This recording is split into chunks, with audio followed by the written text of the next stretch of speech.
भक्तों, पूज्य गुरुजी ने अपनी 2 दिन पहले की कथा में एक ऐसा विशेष उपाय बताया है जो उन्होंने आज तक अपनी किसी भी कथा में कभी नहीं बताया। गुरुजी ने कहा कि जब हाथ तंग चल रहे हों, जब रुपया पैसा कहीं से आ ही न रहा हो, जब जीवन में चारों ओर से बस परेशानियां ही परेशानियां हों और उनसे निकलने का कोई रास्ता नजर न आ रहा हो, व्यापार, फैक्ट्री, नौकरी या दुकान कुछ भी ठीक से न चल रहा हो, हर तरफ बस नुकसान ही नुकसान हो रहा हो, तो ये एक उपाय सिर्फ एक दिन जरूर कर लीजिए। गुरुजी ने कहा कि कुछ ही दिनों में आप खुद देखेंगे कि आपके जीवन में कितना बड़ा चमत्कार हुआ है। धन प्राप्ति के नए नए रास्ते बनने लगते हैं, जीवन की सारी बाधाएं खत्म हो जाती हैं और आपको सुख समृद्धि की प्राप्ति होती है। तो चलिए जानते हैं इस विशेष उपाय के बारे में। लेकिन उससे पहले एक छोटी सी बात, अगर आप हमारे चैनल पर नए हैं तो चैनल को सब्सक्राइब जरूर करें और कमेंट बॉक्स में जय माता लक्ष्मी जरूर लिखें। माता लक्ष्मी उन सभी पर अपनी कृपा बनाए रखें जो इस वीडियो को लाइक करें, शेयर करें और चैनल को सब्सक्राइब करें। भक्तों, हम अक्सर खाना थोड़ा ज्यादा बना लेते हैं और फिर कुछ खाना बच भी जाता है। अक्सर सब्जी या दाल खत्म हो जाती है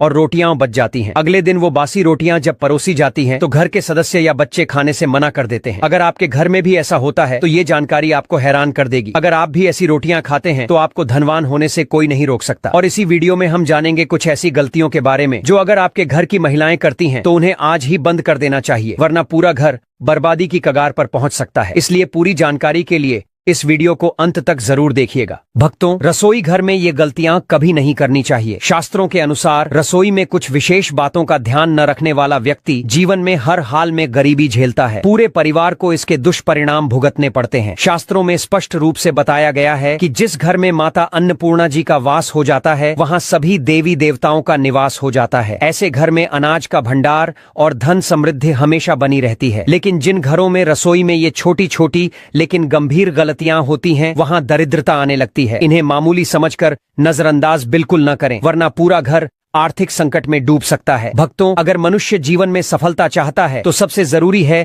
उसका स्वास्थ्य अच्छा होना, और स्वस्थ शरीर ही उसे अपने लक्ष्य तक पहुंचाता है। शास्त्रों के अनुसार यदि आपका रसोई घर शुद्ध, पवित्र और सुव्यवस्थित हो और उसमें ये गलतियां न हो तो माता अन्नपूर्णा जी प्रसन्न होती हैं और आपको धन धान्य से भर देती हैं। तो चलिए जानते हैं कौन कौन सी हैं वो गलतियां। लेकिन उससे पहले आपसे एक बार फिर निवेदन है, वीडियो को लाइक करें, अपने भक्त साथियों के साथ शेयर करें और अगर अब तक आपने चैनल सब्सक्राइब नहीं किया है तो जरूर करें और बेल आइकॉन दबा दें ताकि आपको हर ऐसी आध्यात्मिक जानकारी समय पर मिलती रहे। भक्तों, नंबर 1 बात ध्यान रखने वाली ये है कि कई महिलाएं खाना बनाने से पहले न तो स्नान करती हैं और न ही हाथ पैर धोती हैं। ऊपर से रसोई में खाना बनाते समय बार बार इधर उधर या मुंह पर हाथ लगाती हैं और फिर उन्हीं हाथों से बिना धोए खाना बनाती हैं। ऐसे में भोजन अशुद्ध हो जाता है। ऐसा दूषित भोजन खाने से घर में बीमारियां फैलती हैं और सबसे बड़ी बात, माता अन्नपूर्णा नाराज हो जाती हैं। जहां अन्नपूर्णा मां रुष्ट हो जाएं, वहां दरिद्रता का वास हो जाता है। ऐसे घरों में रहने वाले लोग जीवन में संघर्ष तो बहुत करते हैं लेकिन सफलता उनसे कोसों दूर रहती है। साथ ही राहु और केतु का भी बुरा प्रभाव ऐसे परिवारों पर पड़ता है। इसीलिए हमेशा भोजन बनाने से पहले स्नान करें, हाथ पैर अच्छे से धोएं और स्वच्छता का विशेष ध्यान रखें। ऐसा करने से माता अन्नपूर्णा अति प्रसन्न होती हैं और उस घर में खुशियां बरसने लगती हैं। भक्तों, नंबर 2 बात यह है कि जहां भोजन बनता है यानी रसोई घर, वहां की पवित्रता बहुत जरूरी है। शास्त्रों में कहा गया है कि यदि रसोई गंदी हो, वहां झूठे बर्तन फैले हों, फर्श गंदा हो तो उस घर पर राहु केतु का प्रभाव तो पड़ता ही है, साथ में ग्रह भी कुपित हो जाते हैं। ऐसे घरों में जो भी कमाने वाला होता है उसके काम में अड़चने आती हैं, तरक्की रुक जाती है और घर धीरे धीरे गरीबी की ओर बढ़ता है। इसलिए रसोई घर को हमेशा साफ सुथरा रखें और समय समय पर गंगा जल का छिड़काव करें। ऐसा करने से सकारात्मक ऊर्जा आती है और माता अन्नपूर्णा वहां ठहरती हैं। फिर आप देखेंगे कि आपके हर काम में सफलता मिलनी शुरू हो जाती है। नंबर 3 बात जो बहुत जरूरी है वो ये कि अपने घर, खासकर रसोई घर में धारदार चीजों का जमावड़ा नहीं होना चाहिए, जैसे बेकार पड़े पुराने चाकू, कैंची या ऐसी चीजें जिनका आप अब इस्तेमाल नहीं करते लेकिन फिर भी वो वहीं रखी हैं। तो ये वस्तुएं नकारात्मक ऊर्जा को खींचती हैं। इससे घर में तनाव बढ़ता है, आपसी झगड़े होते हैं और मानसिक शांति भंग होती है। कोशिश करें कि रसोई में 2 से ज्यादा चाकू या धारदार चीजें न रखें। बेकार पड़ी चीजें निकाल दें, इससे घर में सकारात्मक ऊर्जा का प्रवाह बना रहेगा। भक्तों, चौथी बात यह है कि रसोई घर के सामने कभी भी चप्पल, जूते, झाड़ू या पोछा नहीं रखना चाहिए। कई लोग ध्यान नहीं देते और रसोई के दरवाजे के पास ही ये चीजें रख देते हैं, लेकिन ये बहुत भारी पाप माना गया है। ऐसा करने से माता अन्नपूर्णा रुष्ट हो जाती हैं और पूरे घर में दरिद्रता का प्रभाव बढ़ता है। चप्पल, जूते और झाड़ू को रसोई से दूर ही रखें। जहां अन्न का निवास हो वहाँ पवित्रता और शुद्धता जरूरी है, वरना घर में अशांति और दुर्भाग्य का डेरा लग जाता है। नंबर 5 और आखिरी बात, जब महिलाएं खाना बना रही होती हैं तो कई बार वे नमक मसाला चखने के बहाने से भोजन झूठा कर देती हैं, लेकिन ये आदत बहुत गलत है। ऐसा करने से माता अन्नपूर्णा जी का अपमान होता है और उनके साथ साथ माता लक्ष्मी भी घर से रूठ जाती हैं। जब खाना बन रहा हो तो उस वक्त भोजन को झूठा न करें। चाहे तो किसी कन्या को पहले थोड़ा सा भोजन दे दें या किसी पवित्र स्थान पर अर्पित करें, फिर स्वयं भोजन करें। ये शुभ होता है और घर में सुख शांति बनी रहती है। भक्तों, नंबर 6, अगर आपके घर में बार बार खाने में बाल निकल आते हैं तो इसे कभी भी हल्के में न लें। यह कोई मामूली बात नहीं है। शास्त्रों में माना गया है कि खाने में बार बार बाल आना राहु और केतु के बुरे प्रभाव का संकेत होता है। ऐसे घरों में बरकत नहीं होती, धन आता भी है तो टिकता नहीं और घर हमेशा गरीबी की ओर ही बढ़ता जाता है। इतना ही नहीं, खाने में बाल आना माता अन्नपूर्णा का सीधा अपमान माना जाता है। यह एक बहुत बड़ा दोष होता है। इससे भोजन अशुद्ध हो जाता है और उस भोजन को खाने से पूरे परिवार को गंभीर बीमारियों का सामना करना पड़ सकता है। इसलिए खाना बनाते समय हमेशा पूरी सफाई का ध्यान रखें। खासकर महिलाओं को अपने बाल बांधकर ही रसोई में जाना चाहिए ताकि बाल खाने में न जाए। ये छोटी छोटी बातें हैं, लेकिन इनसे ही माता की कृपा बनी रहती है। अब भक्तों, एक और जरूरी बात, वास्तुशास्त्र के अनुसार कुछ चीजें ऐसी होती हैं जिन्हें रसोई घर में कभी भी नहीं रखना चाहिए। इन्हें रखने से घर में नकारात्मकता आती है और परेशानियां धीरे धीरे बढ़ने लगती हैं। सबसे पहली चीज है शीशा। आजकल कुछ लोग घर को सुंदर दिखाने के लिए किचन में शीशा लगवा देते हैं, लेकिन वास्तुशास्त्र कहता है कि रसोई घर में शीशा नहीं होना चाहिए, क्योंकि रसोई में चूल्हा होता है और चूल्हा अग्निदेव का प्रतीक होता है। अगर उस अग्नि का प्रतिबिंब शीशे में दिखे तो वह बहुत अशुभ माना जाता है। इससे घर में क्लेश बढ़ता है, आर्थिक तंगी आती है और पारिवारिक संबंधों में खटास आ सकती है। इसलिए यह गलती भूलकर भी न करें। दूसरी चीज, गूंथा हुआ आटा। कई बार महिलाएं आटा गूंथकर बचा हुआ आटा फ्रिज में रख देती हैं और अगली सुबह फिर से उसी आटे से रोटियां बना लेती हैं, लेकिन वास्तु के अनुसार ऐसा करना ठीक नहीं माना गया है। रसोई घर में गूंथा हुआ आटा रखना राहु और शनि के बुरे प्रभाव को बढ़ाता है। इससे जीवन में उलझने, रुकावटें और परेशानियां बढ़ सकती हैं। कोशिश करें कि हर बार ताजा आटा ही गूंथें और प्रयोग करें। तीसरी चीज, टूटे फूटे बर्तन। अक्सर कुछ बर्तन ज्यादा इस्तेमाल होने से टूट जाते हैं, लेकिन लोग फिर भी उन्हें इस्तेमाल करते रहते हैं। वास्तुशास्त्र कहता है कि रसोई में कभी भी टूटे हुए बर्तनों का इस्तेमाल नहीं करना चाहिए। इससे परिवार के सदस्यों के बीच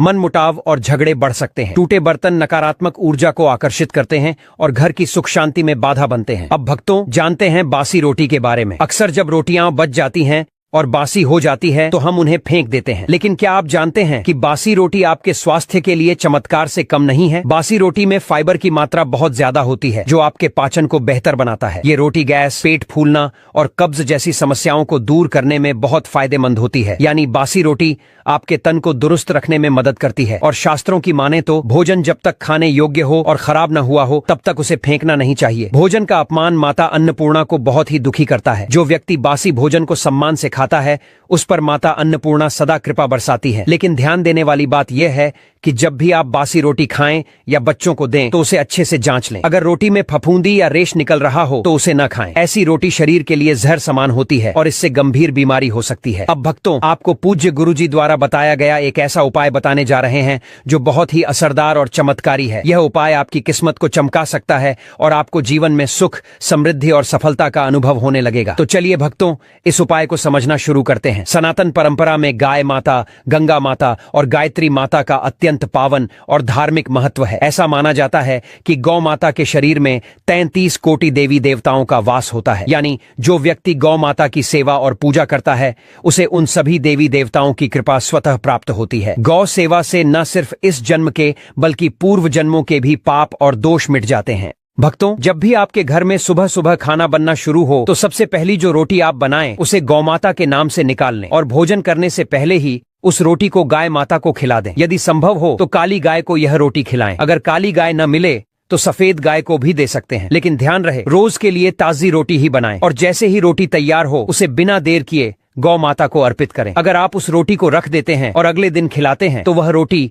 बांसी मानी जाएगी और गाय माता को बांसी रोटी देना अशुद्ध और दोषपूर्ण माना जाता है। इससे घर में नकारात्मक ऊर्जा प्रवेश कर जाती है और जो भी काम बनने वाले होते हैं वे अटकने लगते हैं। जीवन में रुकावटें और विफलता बढ़ जाती हैं। इसलिए ध्यान रखें, गाय माता को रोजाना ताजी प्रेम से बनाई हुई रोटी ही खिलाएं और रोटी को कभी भी अगले दिन तक न रखें। साथ ही एक और महत्वपूर्ण बात, गाय माता को कभी भी सड़ी गली चीजें न खिलाएं। कई लोग घर में बचा हुआ या खराब फल सब्जी देखकर सोचते हैं कि इसे गाय को खिला दें, लेकिन ऐसा करना भी पाप माना गया है। गाय माता को केवल शुद्ध, सात्विक और ताजा चीजें ही दें। अब एक और खास उपाय, जिसे करने से आपके जीवन के दुख दूर होने लगेंगे। आप आटे की 11 लोइयां बनाएं और उन पर हल्दी लगाएं। फिर एक एक करके उन लोइयों को गाय माता को खिलाएं। हर एक लोई को खिलाते समय गौ माता के सींग पर हाथ फेरे, पीठ पर हाथ फेरे और मस्तक पर प्रेम से हाथ फेरे। फिर उनके चरणों का स्पर्श करें। भक्तों, इस छोटे से कर्म से आपके सारे अटके हुए काम बनने लगेंगे। जो समय दुख और कष्टों से भरा है वो भी धीरे धीरे खत्म हो जाएगा। जीवन में खुशियां और बरकत आने लगेगी। और हाँ, अगर हो सके तो एक बार गौ माता की 7 बार परिक्रमा भी कर लें। इससे और भी शुभ फल प्राप्त होता है। जब भी आप गाय को रोटी दें, रोटी पर कुछ जरूर रखें। या तो थोड़ी हल्दी लगा दें या थोड़ा सा गुड़ रख दें। अगर गुड़ ना हो तो रोटी पर थोड़ा घी रख सकते हैं। गाय माता को कभी भी एकदम सूखी रोटी ना दें, मतलब रोटी पर कुछ न कुछ जरूर लगा होना चाहिए। हल्दी, गुड़, मिश्री, घी, कुछ भी। इससे माता प्रसन्न होती हैं और उनकी कृपा आपके जीवन को संवार देती है। तो भक्तों, अगर आप इस उपाय को श्रद्धा और नियम से करते हैं तो आपके जीवन से सारे कष्ट दूर होने लगेंगे। माता अन्नपूर्णा, माता लक्ष्मी और सभी देवी देवताओं की कृपा आप पर बनी रहेगी। अगर आपको आज की यह विशेष जानकारी अच्छी लगी हो तो इस वीडियो को एक लाइक जरूर दें और कमेंट बॉक्स में जय माता लक्ष्मी लिखकर अपनी भक्ति प्रकट करें। अगर आप सब्सक्राइब जरूर करें ताकि ऐसी और भी दिव्य और उपयोगी जानकारियां आप तक पहुंचती रहें। धन्यवाद। हे शिव, आपकी इस वीडियो को जो भी लाइक करें और कमेंट में हर हर महादेव लिखे, उसकी गरीबी दूर कर देना, उसकी हर मनोकामना पूर्ण कर देना। दोस्तों, सावन शुरू होने से पहले या फिर सावन के महीने में अपने घर ले आना मात्र 10 रुपए की यह एक चीज छप्पड़ फाड़ कर आएगा पैसा। जी हाँ दोस्तों, महादेव की आप पर ऐसी कृपा बरसेगी कि आने वाली 7 पुश्तें भी बैठे बैठे खाएंगी। और जो भी कुंवारी लड़कियां हैं उन्हें भोले बाबा की कृपा से अच्छे, गुणी और संस्कारी वर की प्राप्ति होगी। यदि आप शादीशुदा हैं तो आपके दाम्पत्य जीवन में प्रेम और सौहार्द बना रहेगा। शिव पार्वती जैसा अटूट प्रेम आपके जीवन में भी बना रहेगा। घर में सुख, शांति, समृद्धि और खुशहाली का वास होगा। बस आपको इस सावन में 10 रुपए की यह चीज अपने घर में लानी है। दोस्तों देखिए, बात ऐसी है कि हमारा काम तो है सलाह देने का, हम तो केवल सलाह ही दे सकते हैं। अब आप इसको मानो या ना मानो, आपकी मर्जी। लेकिन भक्तों, एक बात जरूर कहेंगे कि अगर मान लोगे तो आपका बेड़ा पार हो जाएगा। भक्तों, कहा जाता है इस महीने जो व्यक्ति शिव जी को प्रसन्न कर देता है उसकी हर मनोकामना पूर्ण होती है। लेकिन क्या आप जानते हैं कि सावन के महीने में कुछ खास चीजों को घर लाना बेहद शुभ माना जाता है। यदि आप सावन माह में इन चीजों को अपने घर लाते हैं तो शिव जी प्रसन्न होकर आपकी हर मनोकामना शीघ्र पूर्ण कर देते हैं। यह सभी चीजें महादेव को अत्यंत प्रिय हैं। भक्तों, भगवान भोलेनाथ भोले भंडारी हैं, वे थोड़े से प्रयास से ही प्रसन्न हो जाते हैं। जो व्यक्ति भगवान भोलेनाथ के इन प्रिय वस्तुओं में से कोई एक वस्तु सावन माह में अपने घर ले आता है तो भोलेनाथ उसके जीवन की सभी परेशानियों को दूर कर देते हैं। उस व्यक्ति को फिर कभी भी जीवन में धन की कमी नहीं होती। भगवान भोलेनाथ उसे मनचाहा वरदान देते हैं। तो आइए भक्तों, जानते हैं ऐसी कौन सी वस्तुएं हैं जिन्हें घर लाने से भगवान भोलेनाथ बिना पूजा और व्रत के ही प्रसन्न हो जाते हैं। लेकिन भक्तों, उससे पहले अगर आप भी भोले बाबा को मानते हैं तो इस वीडियो को लाइक जरूर करें और अगर आपने अभी तक चैनल को सब्सक्राइब नहीं किया है तो चैनल को सब्सक्राइब करके कमेंट बॉक्स में सच्चे दिल से हर हर महादेव, जय भोलेनाथ अवश्य लिखें। चलिए भक्तों, सबसे पहले हम जान लेते हैं कि 2025 में सावन का महीना कब से शुरू है और कितने सोमवार पड़ेंगे, सावन की समाप्ति कब होगी तथा रक्षाबंधन किस दिन मनाया जाएगा और व्रत का पालन कैसे करें, व्रत में कौन सी चीजें नहीं खानी चाहिए। और हम आपको इस वीडियो में एक ऐसा खास उपाय भी बताएंगे जिससे भोले बाबा की कृपा से आपके 7 जन्मों की परेशानियां भी खत्म हो सकती हैं। साथ ही इस वीडियो में हम आपको बताएंगे कि वह कौन सी चीज है जो इस सावन हर व्यक्ति को अपने घर में जरूर लाना चाहिए। यह सभी बातों को जानने के लिए 5 से 10 मिनट का समय निकालकर हमारे साथ इस वीडियो में अंत तक बने रहिएगा। दोस्तों, सावन का महीना शिव भक्तों के लिए प्रेम और भक्ति की सौगात लेकर आता है। यही वो महीना है जिसे हम प्यार और श्रद्धा का महीना कहते हैं। पक्षियों की चहचहाट मधुर संगीत में बदल जाती है, बारिश की बूंदें धरती को चूमने लगती हैं, की रानी वर्षा पूरे वातावरण को हरा भरा बना देती है, प्रकृति जैसे खुद झूमने लगती है, पेड़ पौधे, फूल पत्तियां आपस में बात करने लगते हैं। साथ ही शिव भक्त बड़े ही उत्साह और श्रद्धा से इस महीने का बेसब्री से इंतजार करते हैं। मान्यता है कि सावन में भगवान शिव खुद धरती पर आकर अपने भक्तों के घरों में वास करते हैं और उनकी सच्ची भक्ति से प्रसन्न होकर जीवन को सुख समृद्धि से भर देते हैं। सावन का हर एक दिन पवित्र और शुभ माना जाता है। हर दिन भगवान भोलेनाथ की पूजा की जाती है। लेकिन जब बात आती है सोमवार की तो इसकी महिमा ही कुछ और होती है। सोमवार का दिन बेहद पावन और फलदायक होता है। इस दिन जो भी व्रत रखते हैं उन्हें संपूर्ण फल की प्राप्ति होती है और अगले सोमवार की प्रतीक्षा फिर उसी श्रद्धा से की जाती है। तो अब आपको बताते हैं कि 2025 में सावन का महीना कब शुरू होगा। चलिए दोस्तों, अब हम जानते हैं कि सावन महीने की शुरुआत साल 2025 में कब होने वाली है। इस बार सावन का महीना 11 जुलाई 2025 से शुरू होगा और 9 अगस्त 2025 को समाप्त होगा। यानी 9 अगस्त को शनिवार के दिन ही सावन का आखिरी दिन होगा और उसी दिन रक्षाबंधन का पर्व भी मनाया जाएगा। इस तरह पूरे 30 दिनों तक सावन का महीना रहेगा। इन 30 दिनों तक शिव भक्त शिव जी की भक्ति में लीन रहेंगे और व्रत, उपवास व धार्मिक अनुष्ठान किया जाएगा। धार्मिक मान्यताओं के अनुसार सावन के महीने में शिव जी की उपासना करने पर कई तरह के शुभ फल की प्राप्ति होती है। अब जानते हैं कि सावन में कितने सोमवार आएंगे और किन किन तारीखों पर व्रत रखने होंगे, तो ध्यान से सुनिएगा। इस बार सावन में कुल 4 सोमवार पड़ेंगे। सावन का पहला सोमवार 14 जुलाई को पड़ेगा, दूसरा सोमवार 21 जुलाई, तीसरा सोमवार 28 जुलाई और चौथा सोमवार 4 अगस्त 2025 को पड़ने जा रहा है। 9 अगस्त को शनिवार के दिन सावन का समापन भी हो जाएगा और रक्षाबंधन भी इसी दिन संपन्न होगा। भाई बहन का पवित्र त्योहार रक्षाबंधन, जो सावन में ही मनाया जाता है, इस साल 9 अगस्त को मनाया जाएगा। तो आइए दोस्तों, जानते हैं उन चीजों के बारे में जिन्हें आपको सावन में जरूर खरीद कर लाना है। सबसे पहले, जो लोग इस सावन महादेव को प्रसन्न करना चाहते हैं, वो सुंदर सी इस वीडियो को लाइक करके चैनल को सब्सक्राइब कर लें और कमेंट में हर हर महादेव या ओम नमः शिवाय जरूर लिखें। तो आइए अब जानते हैं महादेव के प्रिय वस्तुओं के बारे में। भक्तों, सबसे पहली और सबसे महत्वपूर्ण चीज है गंगा जल। सावन में गंगा जल का घर में होना बहुत जरूरी है, क्योंकि बिना गंगा जल के पूजा अधूरी मानी जाती है। अगर आपके घर में पहले से गंगा जल रखा है तो बहुत उत्तम है, नहीं है तो तुरंत मंगवा लीजिए। कभी भी जब आप अभिषेक करना चाहें तो गंगा जल को थोड़ा सा सामान्य जल में मिलाकर भगवान शिव का अभिषेक कर सकते हैं। ये बहुत पुण्यदायक माना गया है। भक्तों, अब दूसरी चीज की बात करें। अगर आपके घर में भगवान शिव की कोई फोटो या प्रतिमा नहीं है तो आप उसे बाजार से या किसी मंदिर से जरूर ले आइए। मंदिर से ली गई प्रतिमा और भी पवित्र मानी जाती है। साथ ही एक छोटी सी शिवलिंग भी साथ में ले आइए। सावन के पूरे महीने में शिवलिंग का अभिषेक करना बहुत फलदायी माना गया है। अगर आपके पास दूध न हो तो केवल गंगा जल से भी अभिषेक किया जा सकता है। शिव जी बहुत ही सहजता से प्रसन्न हो जाते हैं। अब तीसरी जरूरी चीज है तांबे का लोटा। अगर आपके पास पहले से तांबे का लोटा है तो बहुत अच्छी बात है, अगर नहीं है तो अभी से खरीद लीजिए। इसे अच्छे से साफ करके तैयार रखिए। चाहे तो एक पीतल का लोटा भी ले सकते हैं, क्योंकि तांबे के लोटे से आप केवल जल अर्पण कर सकते हैं। अगर आप उसमें दूध या चीनी जैसी चीजें डालते हैं तो वह सही नहीं माना जाता। भगवान शिव के लिए चंदन या रोली जरूर खरीद लें। लाल चंदन भी ले सकते हैं। पूजा सामग्री की दुकान पर ये सारी चीजें मिल जाएंगी। भक्तों, अगली चीज है महामृत्युंजय यंत्र। अगर आप अपने घर से वास्तु दोष को दूर करना चाहते हैं तो सावन आने से पहले महामृत्युंजय यंत्र जरूर लाएं। आप चाहें तो इसे सावन के पहले सोमवार को भी ला सकते हैं। इसके बाद विधि पूर्वक भगवान शिव की पूजा करके इस यंत्र को घर में स्थापित करें। मान्यता है कि इससे न सिर्फ वास्तु दोष दूर होता है, बल्कि जीवन में आने वाली बड़ी बड़ी परेशानियां भी शांत हो जाती हैं। अगली चीज है चांदी के नंदी। अगर आप पैसों की कमी से परेशान हैं तो सावन शुरू होने से पहले चांदी से बने नंदी को घर लाएं। सावन के किसी सोमवार को नंदी को घर लाकर पूजा के बाद स्थापित करें। धार्मिक मान्यता है कि नंदी भगवान शिव के वाहन हैं और इन्हें घर में रखने से समृद्धि का मार्ग खुलता है। आप चाहें तो इस नंदी को अपनी तिजोरी या पूजा स्थान में भी रख सकते हैं। अब भक्तों, अगली चीज है पारद शिवलिंग। अगर आप चाहते हैं कि शिव जी की कृपा हमेशा बनी रहे तो सावन में अपने घर पारद शिवलिंग जरूर लाएं। सावन के किसी भी दिन इसे घर लाकर गंगा जल या कच्चे दूध से अभिषेक करें। मान्यता है कि पारद शिवलिंग की स्थापना से घर में सुख,